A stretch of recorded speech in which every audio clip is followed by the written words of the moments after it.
You probably have been bombarded with career advice as an intern and as a new grad, and at this point, what haven't you heard? Hopefully I'm not repeating any advice for you, but I think that there is one crucial thing that a lot of interns and new grads could make more use of and also take more advantage of for their benefit. Hi, I'm Laura, a PM working in tech, and on my channel I talk about my life working in tech, my life working as a PM, and other computer science related advice. So what is this mysterious thing that I'm alluding to? It's about utilizing the time effectively in your one-on-ones, whether that be with your manager, another person on your team, or even senior leadership. You should feel empowered to schedule meetings with other people, especially as an intern. That's such a valuable card to pull, and almost anyone will agree because you say that you're an intern. And also as a new grad, you're new to the company, so it's natural for you to be curious, want to learn, and interact with other people to get a lay of the land and see what they're working on. After all, you're going to be working at a company with other people who are doing other important things alongside you, so it's kind of a red flag if there's anything barring you from meeting these people. Unless for whatever reason you're the sole person at a startup or something like that. You should also feel empowered to use this time to talk about what you want. After all, you're the one scheduling the meeting and inviting this person to come and chat with you. It'd be pretty awkward if they showed up and you suddenly had no topics to talk about and just wanted them to rattle on and on about something that you might not even be interested in. What's top of mind for you? What are you thinking about? What are your worries? What are you interested in learning more about? These should really be the cornerstones of how you start off the conversation, but more on this later. Now that we know what it is, let's talk more about the why and also how we can start to enact it and the hows. The most common trap that even I fall into is really wasting time in these one-on-ones, especially when it comes to talking with your manager or senior leadership. A lot of people just schedule these meetings and they don't know what to talk about, and when it comes push to shove, they end up just filling that time with something that may not necessarily be what they actually want to talk about, or something that brings value to them. Trust me, I'm guilty of this too.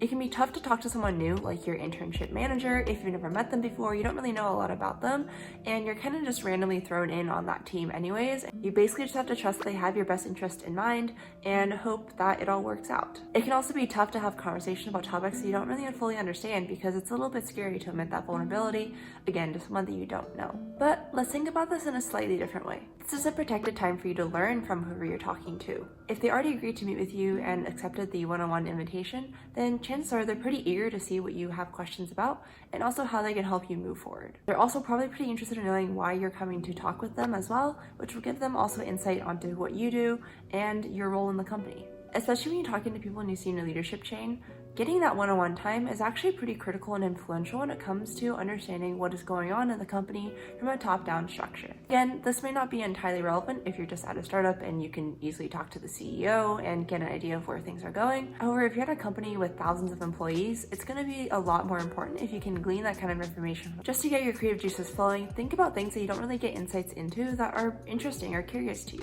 For example, some things that are interesting to me that I don't really understand fully are defining success, understanding vision and direction and driving that for an organization or sub-team, and general career conversations about where people have gone wrong, what has gone right, and how they ended up where they are. In general with one-on-ones, I personally have a goal of trying to schedule at least one new one-on-one each week, and I've slacked on that a little bit, but I think it is still really important, especially if you're newer, to get a good lay of the land, understand what other people are working on and how that interfaces with what you're working on. It also just never hurts to get your name out there and also to get that visibility with other people. That way people can point to you and say, oh, I know Laura, she works on X, Y, and Z, and she's really good to talk to about this. That way you start to build your status and you become known as that person who knows something. The last thing that I just want to hit on here is related to the manager one-on-one. When you're coming from school, you haven't really had the opportunity to practice doing something like this, so the more times you go through it, the better you'll be at understanding what to pick through and what are the important parts to highlight and talk about with your manager. In the corporate world, a good manager should really be your personal advocate and be able to help you out if you're in a sticky situation, guide you on what to do next, and also help you define criteria such as success, metrics, and have that conversation around what these things should look like in collaboration with you. Obviously, they're not going to be able to do your job for you, but they can be a crucial part in helping things come together and solving the problem with them. Now, I think it's pretty common for a lot of manager one-on-ones to devolve into just status updates for the week and also kind of your priorities and what's going on, but I would really encourage you to at least keep one one-on-one a month for that very important career conversation so you can keep track of where your goals are and see if you're progressing towards the next level or the next promotion. Okay, now let's focus on the how. There are a lot of details that I may not necessarily be able to cover, but I hope to cover the basics. In this section, I'll cover what to do if you get a little bit intimidated talking to people, the who, the what, the when, and the how overall. Maybe you're new to the company, you're shy, you're a little bit introverted, or you just get a little bit stressed talking to people you don't know, or people who may be a little bit higher in title than you. The best advice is just to take the first leap. Once you schedule that first one-on-one, or even thinking of it as a coffee chat to be a little bit more casual, it's really easy to just keep scheduling and making that branching network out for yourself. The first time that I actually was encouraged to start scheduling one-on-ones, it was honestly pretty scary the first time. Some of this anxiety may also stem from coming from school. You're in a group of people who are around your same age and generally share the same interests. Moving into the corporate world, you're now the small fish in a big pond, and everyone around you has years and years on experience and life stories as well. Just remember, take a deep breath, and everyone's human at the end of the day, so they're not gonna bite. And again, if they've already accepted your invitation, then they're probably pretty happy to talk to you. Next, maybe you don't know who to actually talk to.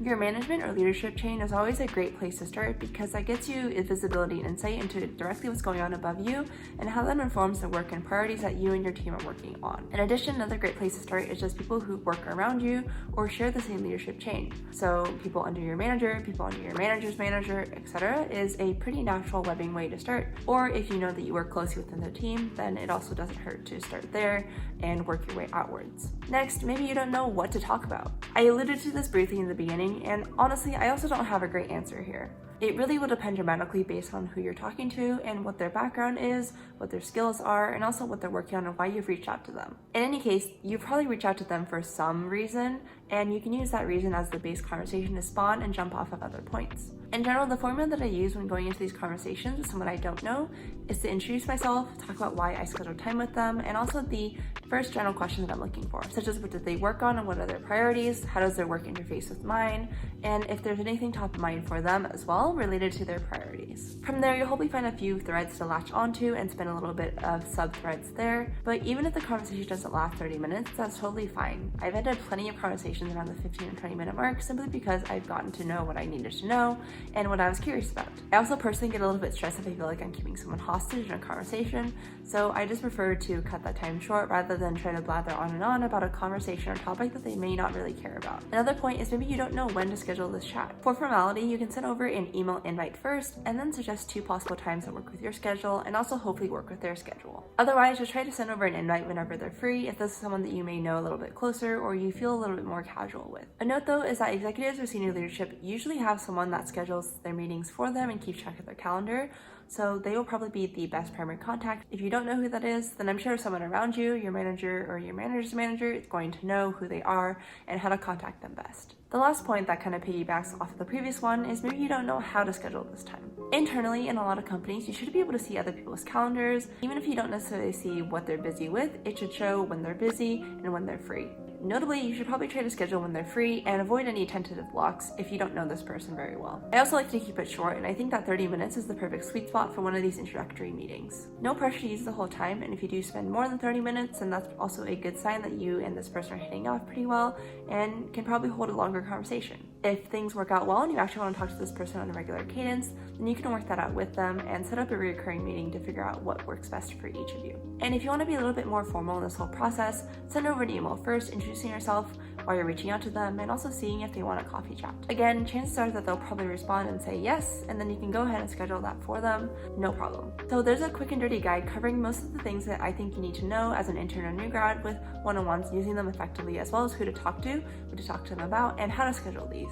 I have a slightly longer video about just regular one-on-ones in different situations, but I think this is really more targeted towards working in a company, networking, and getting your name out there. As always, feel free to schedule a coffee chat with me at ak.ms/chatwithlaura, or join the conversation by joining my Discord channel, linked in the description box down below as well. As always, thank you all so much for watching, and I'll see you again next week for a brand new video.